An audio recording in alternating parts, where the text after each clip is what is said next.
And good evening from Link NKY World Headquarters in downtown Covington. I am Michael Monks, the Chief Content Officer at Link NKY, and this is the Frankfort Link. As always, I'm joined by Link NKY politics and government reporter Mark Payne, who is at the 1NKY House in Frankfort, where he is reporting for the duration of the 2022 Kentucky General Assembly session. Mark Payne, always good to see you.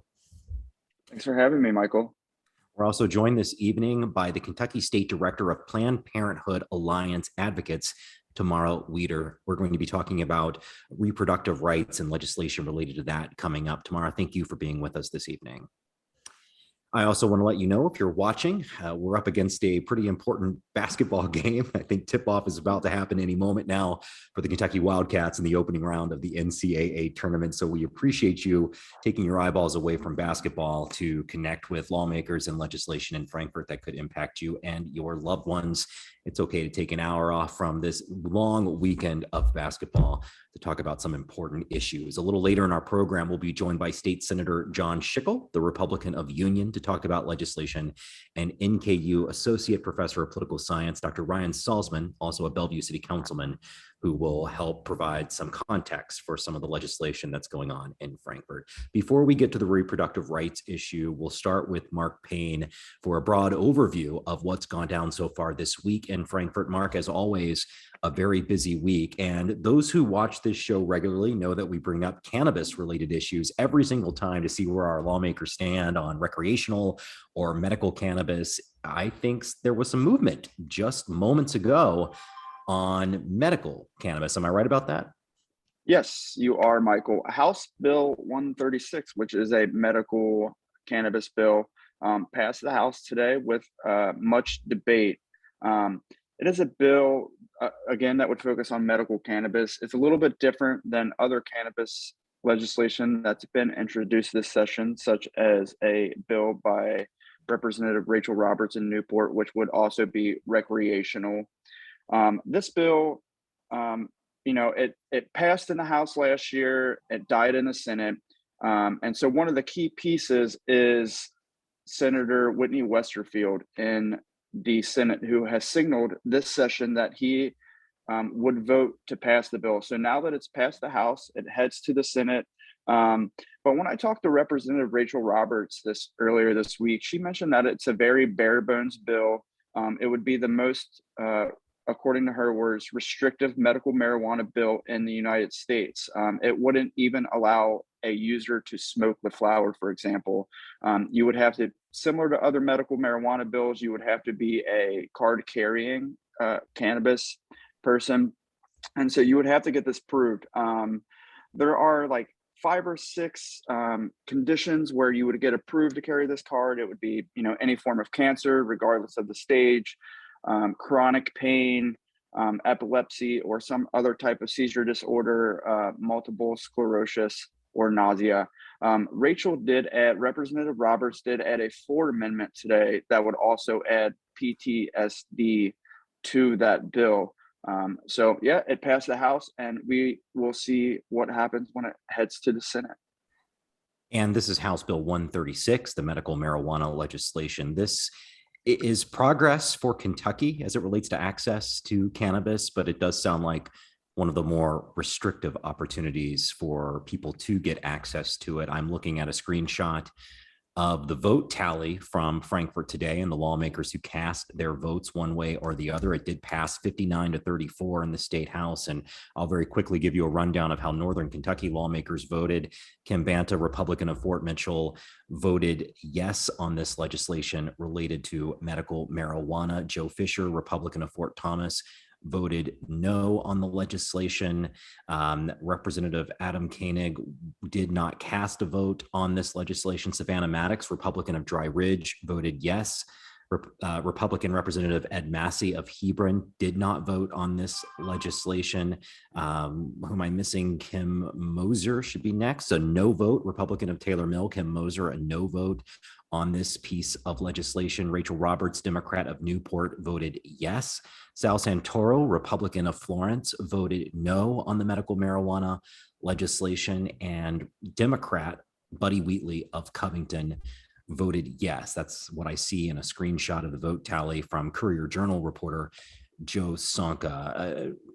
Mark, can you expand at all on how I just characterized that legislation, that it is progress for those who want to see expanded access to cannabis for medical use at the least, but it does appear to be among the most restrictive in the nation? Yeah, it would be progress in Kentucky for sure. It's very unlikely that Kentucky's going to see any type of recreational marijuana legislation soon, especially with a supermajority conservative makeup in the legislature. It is interesting to point out that Representative Kim Banta did flip her vote from last year. She voted no on the legislation, and then earlier this week in committee, Representative Moser said, "I want cannabis products to be dispensed and dosed, and to really understand the qualifying medical conditions that it can help with. We need to know what the drug interactions are. I think research will allow for the study of cannabis or CBD to really fully understand the differences." So that kind of explains, I think, a little bit of her process or her thought process as far as her no vote. But getting back to your question, Michael, about progress on cannabis in Kentucky, it's still going to be tough for this bill to pass the Senate. I think, despite Senator Whitney Westerfield saying that he would vote yes on it, it's still going to have a tough debate in the Senate. So we'll see. It would be progress. It's restrictive, but it's one step. And you are watching the Frankfort Link Live, the way we connect you to lawmakers and legislation moving through the state capitol.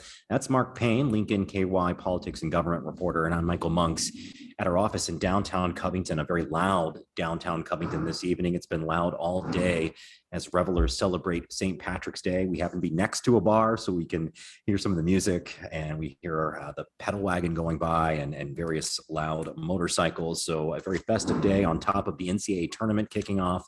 We know that tip-off is just about to happen for the Kentucky Wildcats in their opening round game. We're going to be talking today about more legislation with Mark Payne just ahead. We know that Senator Chris McDaniel has introduced a piece of legislation to help resettle Ukrainian refugees in Kentucky. So we will talk about that. And we'll also talk about whether the end of the COVID state of emergency, if that were to be declared by the state legislature, how that might impact SNAP or food stamp benefits. And we'll get back to that momentarily when we're also joined by State Senator John Schickel and NKU Associate Professor of Political Science, Dr. Brian Salzman. But if you're looking at your screen, you see that we are also joined by another guest this evening, and she is Tamarra Wieder, the Kentucky State Director for Planned Parenthood Alliance Advocates. Tamarra, again, I welcome you to the program and thank you for being with us. We're talking about legislation related to reproductive rights in Kentucky. Your organization sent a press release out just this week talking about how the Kentucky Senate passed what you all characterize as yet another 15-week abortion ban. And I'm wondering if you wouldn't mind explaining to our viewers what a 15-week abortion ban means. So that's Senate Bill 321, and that bill has set a gestational age of 15 weeks where you can no longer get an abortion in Kentucky, and there are no exemptions. There are no exemptions for rape or incest, for fetal anomaly. And when we're looking at that period in pregnancy, most people who are accessing abortions at that period in time are doing so due to tragic diagnoses or barriers to care that wouldn't allow them to access abortion earlier. It's a very small percentage that have abortions in that period. If we go back to 2018, we actually passed a method ban, which functionally was a 15-week ban. It's currently being litigated in the courts and was just recently ruled by the Supreme Court last week that Attorney General Daniel Cameron can defend that 2018 method ban, is what we call that bill. And so we functionally already have that ban along with a trigger ban. We have a 6-week ban, and then implemented, we do have a 20-week ban currently in the state. Can you give us an idea of what access to abortion looks like in Kentucky? Access to abortion in Kentucky is really bleak. When you are looking at abortion access in Kentucky, you're looking at Louisville. You're looking at 2 providers, Planned Parenthood being one of them, and EMW. When you're looking around the state, and each state is regulated differently, they have different laws that they follow for abortion. But we have people traveling from all across Kentucky, from Indiana, from Tennessee, from West Virginia to Louisville to access their constitutionally protected right at right now. Things may change, will likely change this summer, but for over the 1 million, we have 1 million people who can have who have reproductive age in Kentucky, women who can have children. It's going to be it's already a massive barrier to care when you're traveling so far to access services that you have to take time off of work, or school. You have to find daycare because most people who are getting abortions already have children. You have to find hotel rooms if you are too far to drive back and forth for the 24-hour mandated in-person counseling the day before. There are many hurdles that people have to overcome when we're thinking about abortion care that the state has already imposed. Would you explain to our listeners from your perspective why it's important that there be access to abortion in Kentucky? Mm-hmm. Abortion is healthcare. 1 in 4 people who can get pregnant have an abortion by the time they're 45. I have friends and family who have all accessed abortions for various reasons. And we know that in countries and in states that are hostile to reproductive access and make abortion difficult to access, you see maternal and infant mortality rates increase. And when we're looking at Kentucky, we already have a maternal and infant mortality rate that is double the national average. And it's 3 and 4 times higher when we're talking about Black women. We have 120 counties in Kentucky. 73 do not even have practicing OBGYNs. So when we're looking at the disparities in reproductive health care, Kentucky is unfortunately the epicenter of the problems that we face when you have a hostile environment. You have a lack of providers. You have terrain that is difficult for people to access care. You have situations where people are driving 3 to 4 hours just for birth control. And so when we're looking at our reproductive health indexes, we have the 7th highest cervical cancer mortality rate in the country. That means people aren't accessing care for a highly treatable cancer. Reproductive health care is completely linked to abortion care. When you were talking about abortion as healthcare, Mm-hmm. lawmakers who oppose reproductive rights are talking about it as a right of an unborn child to be born. And as you noted moments ago, there are now multiple laws, or if this latest piece of legislation or another piece of legislation that's out there should be adopted as well, it would only add to the pile of laws further restricting access to reproductive rights in Kentucky. Why do you think this is such a regular measure that is debated among lawmakers in Kentucky? I think it's easier for them to scapegoat an issue than address the systemic barriers that we face in Kentucky. I think that a lot of the legislators take for granted what they think the populace of Kentucky wants. We know from polling from 2019 that Kentuckians actually don't support the bans on abortion. They, are conflicted on a total ban. They didn't, 65% did not agree with bans that did not include exemptions for rape or incest. They didn't want to see a total ban on abortion. And I think those numbers were probably going to see a lot more polling coming out soon, as there is a constitutional amendment that will be on the ballot this November around abortion. So we're likely to see new numbers very soon. But in 2019, Kentuckians were not supportive of the bans that were moving. And at that time, it was the 6-week ban.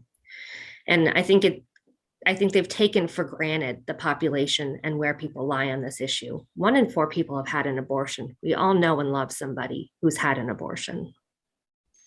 Tamarra Wieder, who is the Kentucky State Director of Planned Parenthood Alliance Advocates. I know that you're keeping an eye on another piece of legislation in Frankfort. It's referred to as an omnibus abortion bill. I'm not sure exactly what that means. Mark Payne might be able to explain that coming up. But what is it from your perspective, Tamarra? Mm-hmm. It is a mashup of several pieces of legislation into one big bill, 64 pages long. It's from bills that we've seen filed in the previous years that haven't moved, and some new ones as well. But this bill is one of the most atrocious we've actually seen in Kentucky. And if passes as it if it passes as it did, as in its form from the House, it's now in the Senate. If it's not changed, will ban abortion in Kentucky immediately. Quick question. What? Federally, it seems that Roe v. Wade back in the early 1970s was supposed to guarantee national access to abortion. How are these state level pieces of legislation able to move the way that they have? Well, they're moving and they're not moving. So many of them are in litigation, but we do have Dobbs v. Jackson, which is at the Supreme Court, was heard in December, and we expect a ruling in June. It's from a 15-week ban out of Mississippi. We do expect this to take away the protections that Roe enshrined. So we've seen states, I've been in my role for 7 years, and the whole time I've been in this role, we've had 15, 16, 17 cases that went up throughout the years that were waiting in line for the Supreme Court. The long game with the courts and the justices, it's playing out right now. It's the most pivotal moment as we go into the summer. But they are lining up all these bills now. Kentucky passed a trigger law back in 2019 so that if Roe v. Wade is changed in whole or in part, whatever comes out of the Supreme Court will be law of the land immediately in Kentucky. But we have lots of other bills too in preparation for whatever may come out of the Dobbs v. Jackson ruling. But most of our bills that have passed in the last 6 years are in litigation or, enjoined pending Supreme Court rulings. Additionally, this 15-week ban, Senate Bill 321, would not go into effect until a ruling from Mississippi comes out. So it is a long game that the anti-abortion extremists have been playing at waiting for this moment to have Roe v. Wade overturned. And we do expect there to be a reversal of Roe v. Wade this summer. And so you do see states like Kentucky, Tennessee, Ohio, Indiana, West Virginia, all of them are getting ready to make sure that there is no access in their states. And we do expect 36 million people across the United States will not have access in their home state to abortion. It's Tamarra. When I listen, no, go ahead, Mark. Yeah.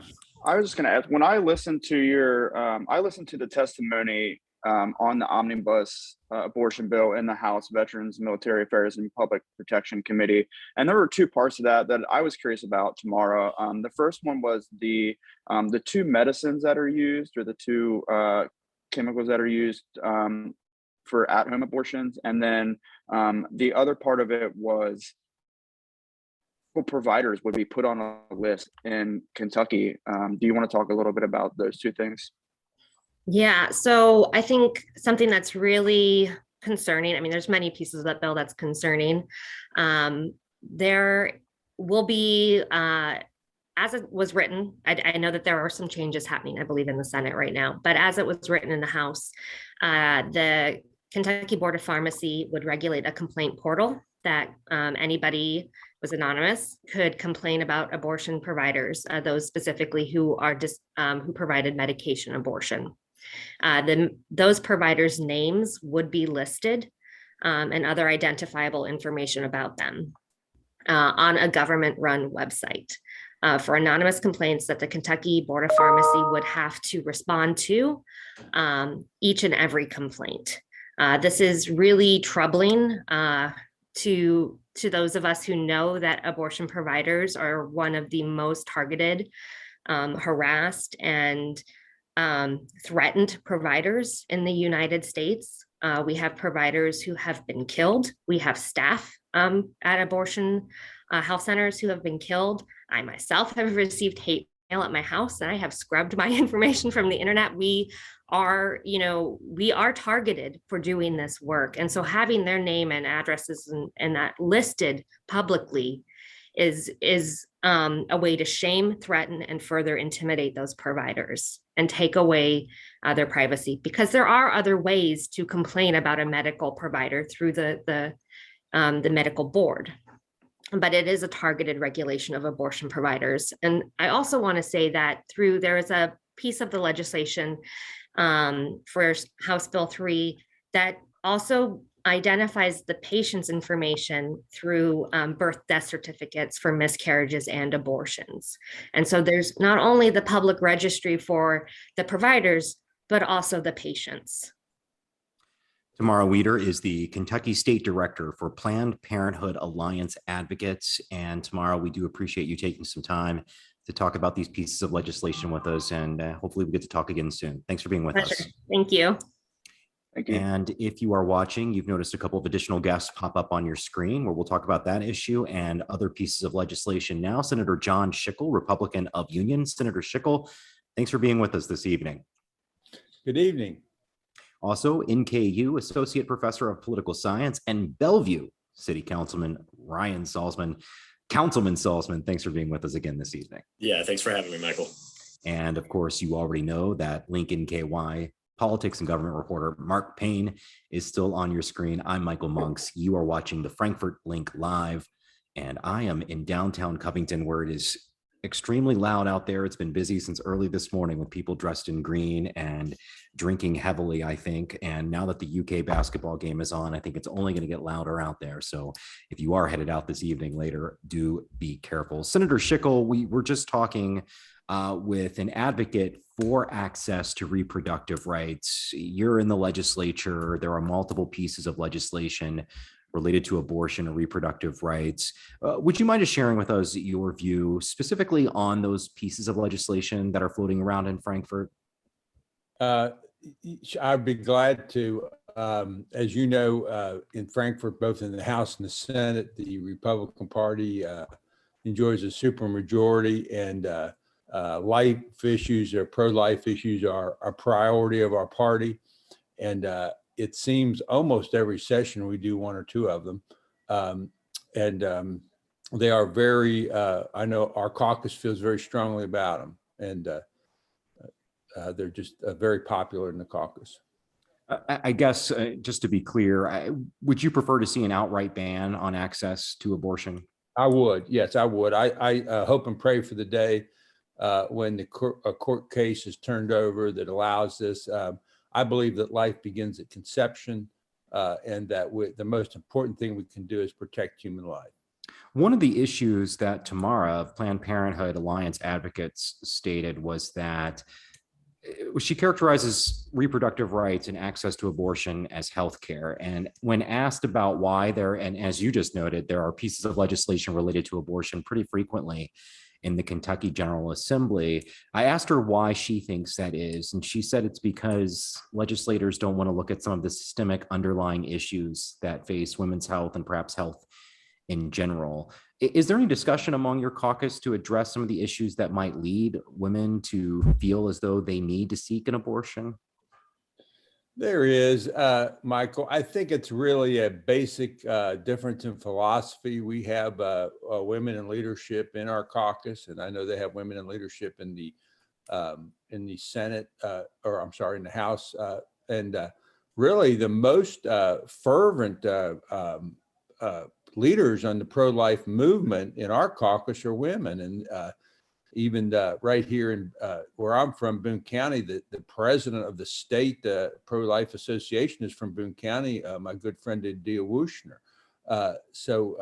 It's by and large this movement, the leaders are women, and part of that I think is politics. The party does like to put them up front because I think they think it has more credibility, and I think that's probably true.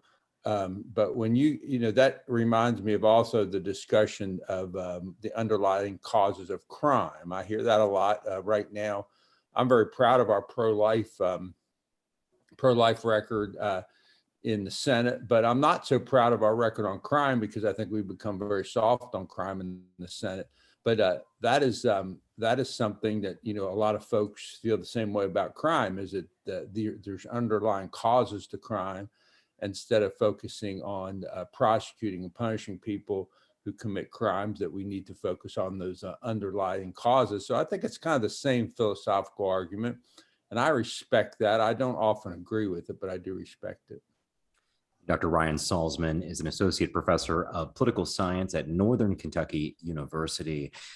Professor Salzman, we also heard the Kentucky State Director of Planned Parenthood Alliance Advocates express concern that she believes that a decision from the Supreme Court, possibly in the late spring, early summer, could lead to what amounts to a reversal of Roe v. Wade, that landmark decision from the early 1970s that granted full nationwide access to reproductive health care for women.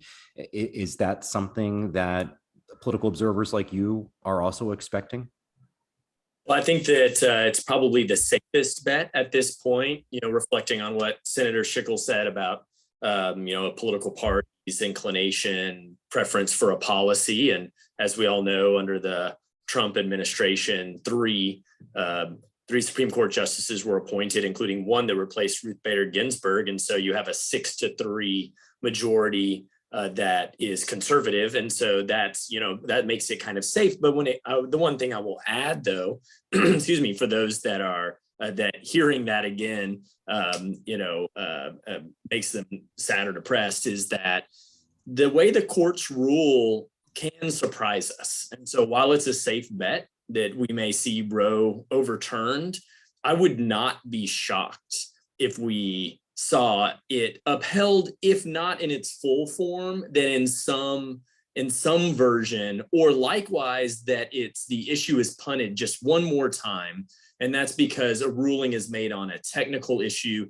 There's some really interesting things between the Mississippi law and the Texas law and some of these others in terms of enforcement that could make the case turn. But that to happen, to go back to the first point, that tends to happen more when there's a 5-4 majority. We saw, Chief Justice Roberts a few times side with the liberal minority, but that's, again, more possible to turn the case when it's a 5-4. So I think that everybody who has their eyes on this issue should be preparing for Roe v. Wade to be overturned. Ryan, legislatures across the country, particularly in the South, and I believe even in your native state of Texas, certainly Mississippi, here in Kentucky, we're seeing a lot of legislation. We know that state lawmakers, particularly Republicans, will campaign on this issue wholeheartedly. But at the federal level, where Democrats do have control of the Congress, albeit by a very slim margin, we do have elections for the full U.S. House of Representatives this year, as well as a third of the Senate. What role could a decision from the Supreme Court related to abortion rights play in the elections in November? Yeah, it's a great question. It's a two-part answer. One is that it could, of course, mobilize Democrats if Roe is overturned, and that what we talk about less often is a potential demobilizing effect among Republicans, kind of we got what we've been wanting all these years, and in these elections that have gotten so close, any kind of extra mobilization or extra, demobilization could be the difference. And you have this razor thin majority. It is a majority, but it's the thinnest majority that you could have. And so, does that end up influencing it? And again, this is where if it gets partially undone, what does that mean? What steps then are taken in state legislatures? A lot of them have bills already poised so that if Roe is overturned, they immediately go into effect. And would that kind of reinforce either that mobilization or demobilization? And I think that it will, be a primary issue for Democrats, especially trying to mobilize to maintain control, because they could pass a law that would essentially codify Roe, would turn it into a federal policy of some kind. I don't see that happening with the margins. I don't see a Joe Manchin, for instance, being the deciding vote on a law that codifies Roe. But if they get just a few more than that 50-50 split, that could happen. And the abortion issue has been a major mobilizing issue on the Republican side, and we may see that pendulum swing, at least on this issue. At the risk of sounding foolish, can you still hear me right now? Yes. Okay, I apologize. There's something going on my screen here, and it's gone black. And I'm going to pose another question, and then I'm going to start pushing some buttons. So if I vanish, continue the conversation, and I promise to come back as soon as I can. Senator Schickel and I, we can carry the water on this. You just join the crowds outside. It'll be fine. I definitely don't want any part of the crowds outside. I can tell you that. But Senator Schickel, let me bring you back in. I'm going to ask about cannabis, and there was a bill, House Bill 136, that did receive approval from the State House just today, and it's going to be heading off to your chamber. And this is a very restrictive medical cannabis piece of legislation, and it did receive some support from your fellow Republicans from the Northern Kentucky Legislative Caucus. It was also opposed by some members of the Republican wing of the Northern Kentucky Caucus. Where are you going to be on this, should it come to a floor vote in the state? Michael, I don't know. I'm kind of, I think, known in Frankfort for always knowing how I'm going to vote and having pretty strong opinions about things, but this is one I'm very conflicted on, and I really don't know. I sense there's been a lot of change over the years, and I know I've changed a lot about it. I had a lunch, I tell this story, I had a lunch, this is, first of all, it's not a question if it's going to happen, it's just a question of when, because when you see a movement every session gaining more grassroots and you see people slowly switching, I've seen those kind of issues before, and it's not, this is going to happen. It may happen next year, the year after, but it's going to happen. Now, how I'm going to vote, I really don't know. I had lunch with a guy last year, and I tell this story. It's kind of an emotional story for me, but it really made an impression on me. The people that believe in this are so dedicated and so sincere. And this fellow was had a brain tumor. He was a young man. He had a brain tumor, and we were sitting down in the cafeteria, and he had a bag, and he dumped out on the table all the prescriptions he was taking, and it was literally filled a bag of stuff that he was taking. And he was a slight young man, probably maybe 30 years old or something. And he said the only thing that brought him comfort, from the nausea and side effects of all his treatments was marijuana. I know another fellow that's a friend of mine from church, who's a Vietnam veteran who has been prosecuted and grows marijuana back behind his yard. Back behind his barn. And back when they used to, have aerial surveillance on marijuana, they don't do this anymore. He was scared to death of being caught. And he was a veteran. He was a wonderful guy, but he had some medical issues, Agent Orange, things like that. And he was convinced. Very, very, very, very credible people to me.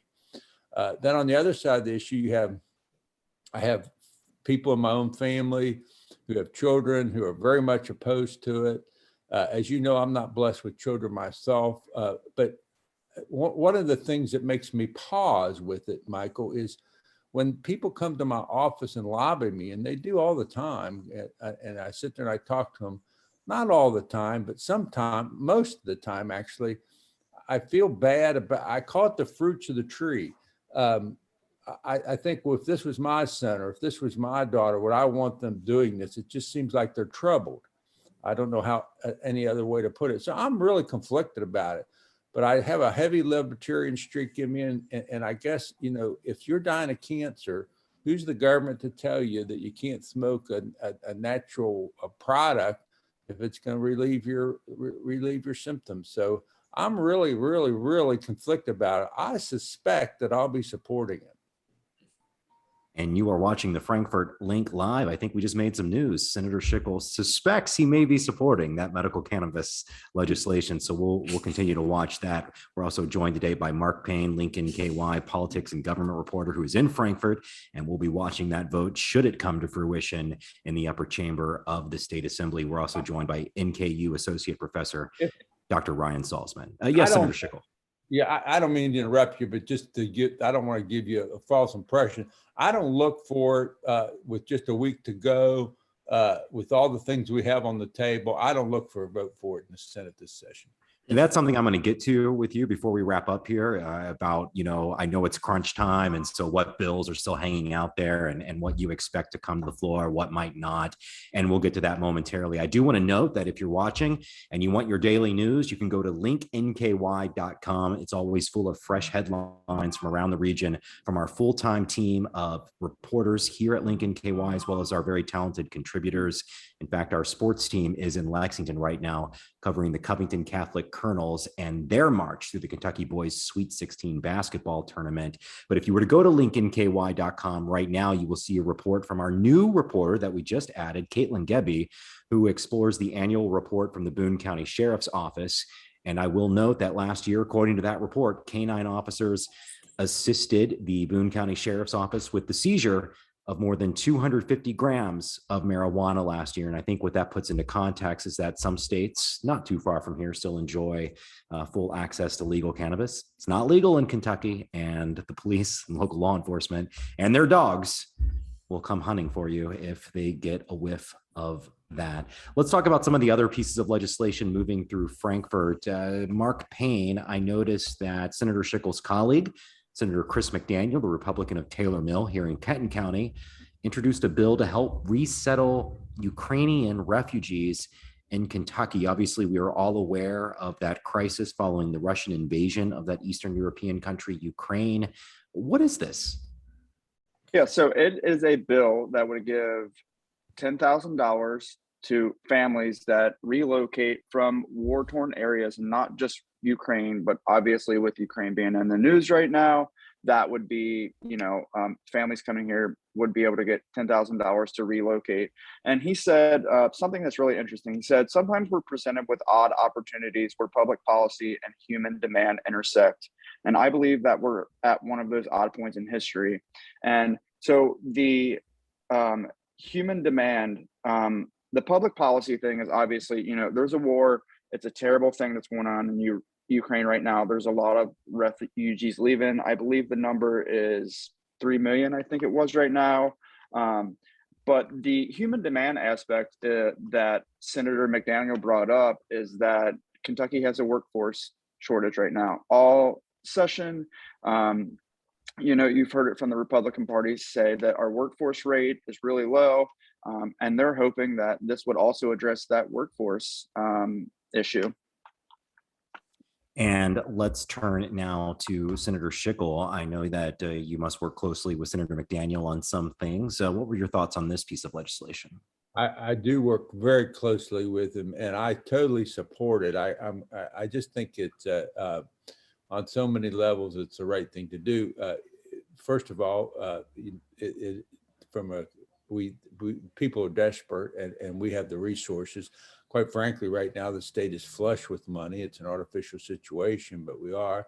And this is a great thing to do. And Senator McDaniel is exactly right, because we have a dire workforce issue, and this could help alleviate that. I'm not so sure we shouldn't even go a little bit bigger than what he's proposing. And I think we might if this works out well. And I suspect it's going to work out very well. Let's bring in Dr. Salzman now. I really don't like in discussions about government and governance to look at things through a political lens, but you really have to at times, particularly in an election year. And what has this Ukraine crisis done to American politics? I mean, electoral politics, as we see politicians take strong stands that maybe they wouldn't have just a year or two ago. It's definitely been one of the more unifying current events in the last few years. And probably that's somewhat the nature of how it has been carried out, even though Russia has been aggressive against its neighbors, forever, but certainly over the last 10 years plus, the invasion of Georgia and then the invasion of Crimea in 2014. But that they did invade took a lot of people by surprise this time around. And so it felt like a very dramatic beginning. And it kind of is a reset button. I think for a lot of people, you can almost see it in the nature of news coverage itself.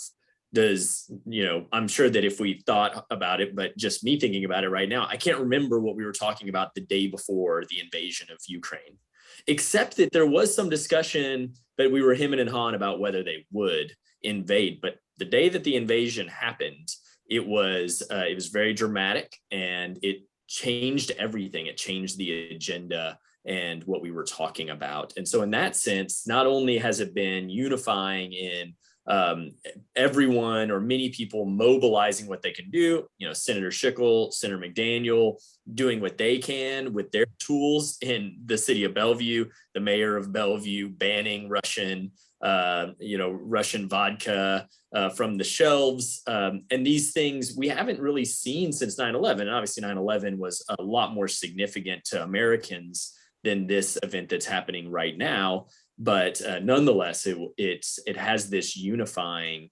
ability. And I think that is going to carry through. I don't know how long it will carry through. We tend to get distracted by flashing lights, by new current events, whatever they are. But this one has captured the attention of the American public, and it has held the attention of the American public for almost a month now. And that attention and those efforts have been playing out, generally speaking, in a way where we are aligned with one another. I mean, I have, I think, 4 Ukrainian flags on the street. I wouldn't even know where to get a Ukrainian flag. I don't know what I'm saying. Amazon, I'm sure, has all of them. But if I were to want to go buy one from the local shop, I don't know where I would go to get one. And yet we have 4 on our block. And so this will be interesting. And will people make political hay out of it? But will that be a good thing? Because as Senator McDaniel said, there are these rare moments where there's alignment, and we should lean into those. And so can making political hay, can doing things that help you at the ballot box be good for society as well? And I think we all agree that when those opportunities do present themselves, we would do well to take advantage of them, because everybody, just why not, basically. Well, you're from Texas, Ryan, and I know that there's been a lot of talk about what's been happening at the U.S. border at Mexico with migrants coming from Central America primarily, a lot of them escaping what could be characterized as humanitarian crisis. But you see a lot of harsh rhetoric about keeping those folks out, even though they've walked all that way and experienced what they did on the way. And sure, it's chaotic, but what do you think is different politically when you think about the Ukraine situation and the U.S. southern border? I mean, you have to assume that, when you look at somebody in the news and they look like you, which still in the positions of power, that's very, still, the case and large. It's just easier. There's less when we think we tend to put them more in the we camp than the they camp. And that's not a perfect explanation, but I would add to that Russia is like the eternal enemy. I was raised in the 20th century. So when I wonder if the situation would be the same if it was Italy that was invading Ukraine as well. So common enemy, look a lot more similar. Also, possibly the trials and tribulations that are being faced may be in some ways a bit more familiar. This idea of narco-terrorism and migrating up and riding on the tops of trains is extremely foreign. And then you add in that we-they dynamic as well. But I do think we sometimes forget that Russia is the ultimate foil for the United States, and I'm looking forward to the new movies that start coming out where we get to go back to the Russian bad guys.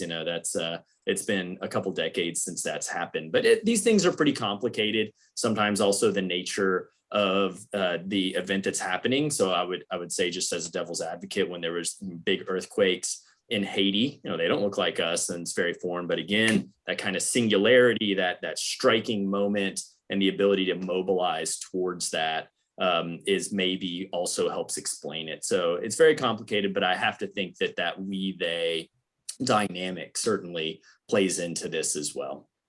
Senator Schickel, did you want to weigh in on that? I think the professor said it very well. The one thing that I know for myself that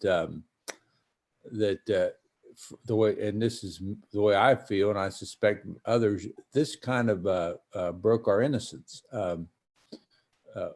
We in our generation, in lots of ways, a fellow my age has led a pretty charmed life as far as what I've had to encounter. But our parents and their parents weren't near as lucky, and I've become a bit of a history buff in the last probably 20 years. And to see this, which previous, our parents' generation saw it, their parents saw it, and now we're seeing it.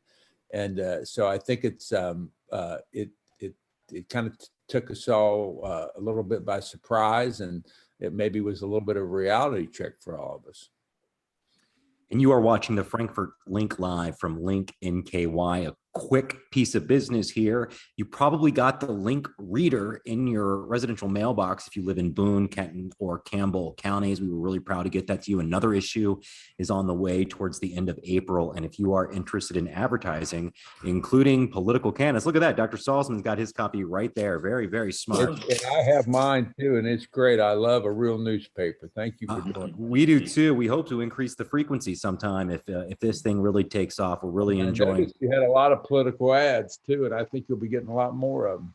Well, that's what I'm bringing up. I appreciate the prompt, Senator, because the space reservation is due next Thursday. If you want to put an ad either for a campaign or for your local business, or if you just want to say hello to your loved one, we'll take that money too. It is due next Thursday, March 24. If you want to advertise in a publication that will be in the hands of people who live in every single residence in Boone, Kenton, and Campbell counties, make sure you shoot an email over to marketing@linknky.com. Also, just go to linknky.com and you can click around and see how to get a hold of our folks who are handling our sales for that. That next issue is coming up at the end of April. Also in April, Senator Schickel, I guess the General Assembly ends its 2022 session. So we are down to the wire here for new legislation being debated on the floor and all that sort of thing.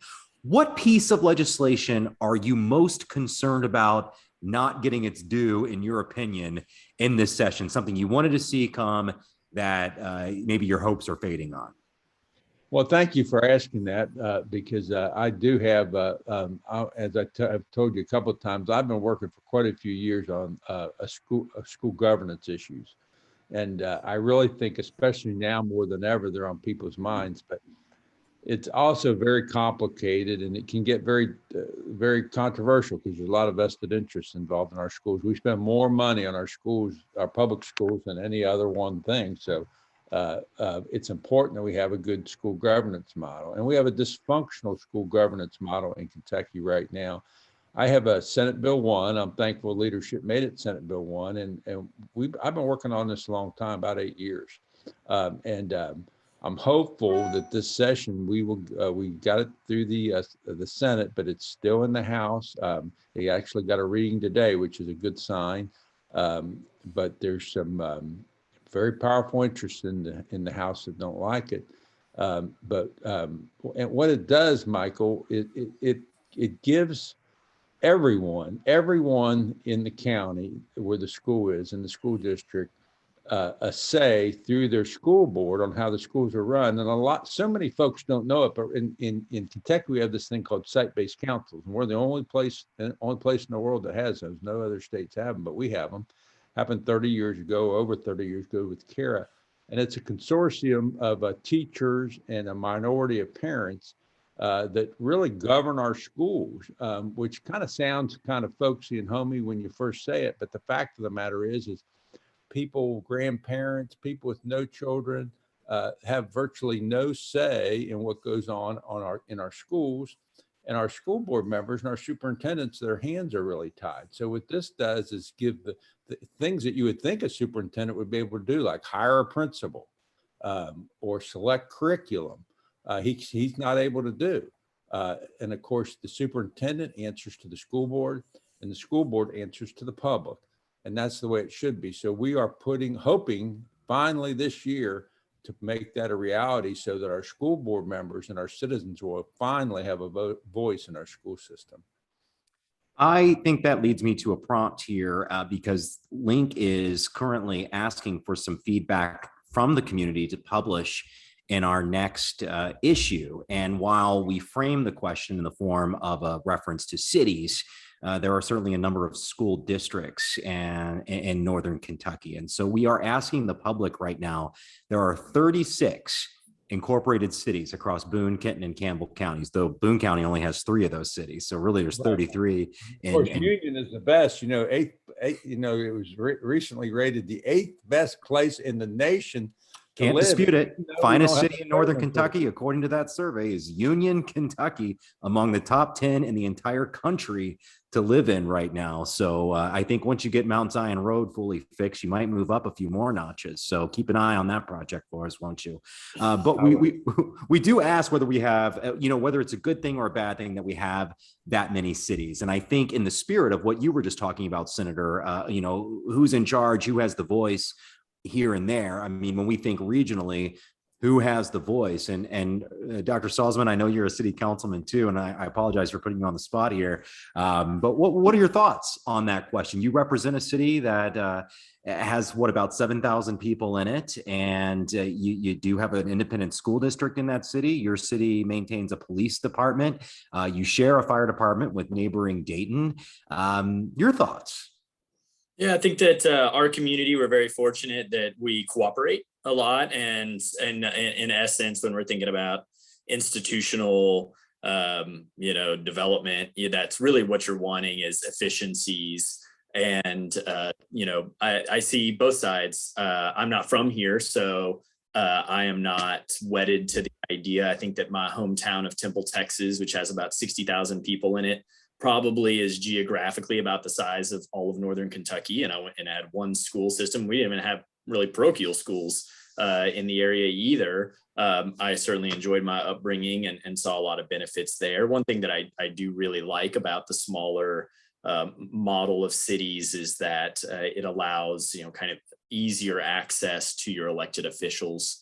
But certainly there are projects that we will never be able to do in Bellevue based on the amount of money that we have coming into it. When we, love a Smale Park, we love, those are 10, 20, $30 million projects, and our entire budget is $6 million. And as the senator knows, for a lot of those, it's not $6 million. We have about, $35,000 to play with, and the rest of it is already spent and going out. And so, I would love to have that, but we're fortunate that things like libraries, a lot of stuff that runs through the county already is there. And I think that there could be more opportunities for that. And it always depends on what it looks like. Merging all of Campbell County is different than merging all of Northern Kentucky. And you could even have some do Dayton, Newport, and Bellevue come together and it's just them, and Fort Thomas could still do their thing as well. But I certainly think that as an elected representative, we owe it to the public to always be thinking about these things. And I often say when people think, well, this is about making decisions for the next 5 or 10 years, I'd like to think we're making decisions for the next 50 or 100 years. So this isn't about my grandchildren. This is about people that I'll never be able to meet. And those answers sometimes change on that. So have I hedged appropriately? I hope everybody's watching the UK game, right? You've turned into quite a politician, Dr. Salzman. We appreciate that. And somebody who knows politicians well now is Mark Payne, Lincoln KY politics and government reporter. He's got a lot of reporting up at lincolnky.com. Go there, click on the Kentucky tab, and you'll see all of his reporting from Frankfort. A story about the state Senate exploring the idea of a nuclear power plant in the Commonwealth. You'll read about the House passing a bill to allow students to earn dual credits in computer science.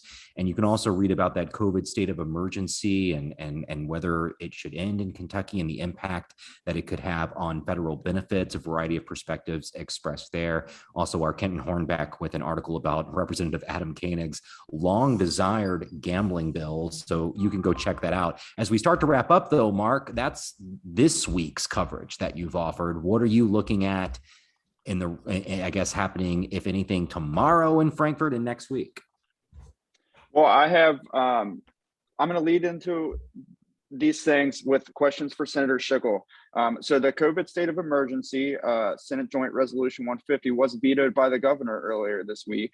And I'm curious, has there been talk in the upper chamber about overriding that veto with only 2 weeks or only, a month left in the session? I'm really curious to see if the legislature is going to do it. And then second, Senator Whitney Westerfield in the Senate who previously voted against House Bill 136, the medical bill, has said that he would vote for it this time around. Has there been any conversation? I know that you mentioned that you're kind of on the fence about it. What is the consensus in the Senate on House Bill 136? I don't think there is a consensus, but I sense it shifting favorably towards to supporting medical marijuana.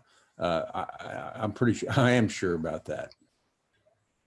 What about the Senate Joint Resolution 150? Do you think that that's going to be overrode by the legislature? I do. I think there'll be a veto. All right, Senator Schickel, what should we be keeping an eye on next week, do you think? Well, there's going to be a lot going on next week. I would say Senate Bill 1 is the most important thing, but the budget, of course. We didn't talk about tax reform. That's very much in play, and we've seen. Does that include the elimination or the gradual elimination of the income tax that we've heard about? Well, that I've seen proposed. Yeah, I think gradual elimination. Very quickly, because I know we don't have much time. Sure. And I think there's wide consensus on this in the Republican Party, is that we want to reduce the income and corporate tax and increase and broaden sales taxes, quite like the model in a lot of states. I think the one I hear about all the time is Tennessee, because it's close, and people on the border that are very much in tune to it, that Tennessee's really eating our lunch as far as economic development. But there's numerous other states. Most of the Republican state legislatures around the country are moving to that. And that's something I support personally also, but I can tell you it's not easy, because whenever you're doing that, there's winners and losers, and people, they really squawk, and we hear it. All right, Dr. Salzman, I don't have any final questions for you. I will just say this: your beard looks very handsome. I don't know how you got those perfectly aligned little gray stripes there, but I'm very jealous of it. Yeah, this is the 5-year-old, and this is the 9-year-old. All right, that's NKU Associate Professor of Political Science, Dr. Ryan Salzman. We've also had the pleasure of being joined by State Senator John Schickel, Republican of the 8th best city in America, Union, and of course, Lincoln KY politics and government reporter Mark Payne. Get all of your news at lincolnky.com, where you can also sign up to get the headlines delivered right to your inbox every morning, bright and early. The Daily Link combines our best stories of each day for you to check out in the morning. So go there and sign up. I'm Michael Monks, reporting live from downtown Covington. I hope you all have a great St. Patrick's Day and enjoy this basketball weekend. Senator, Professor, Mark, thanks to all of you for being with us as well. And thanks to all of you for watching. We'll talk again soon. Thanks, Michael.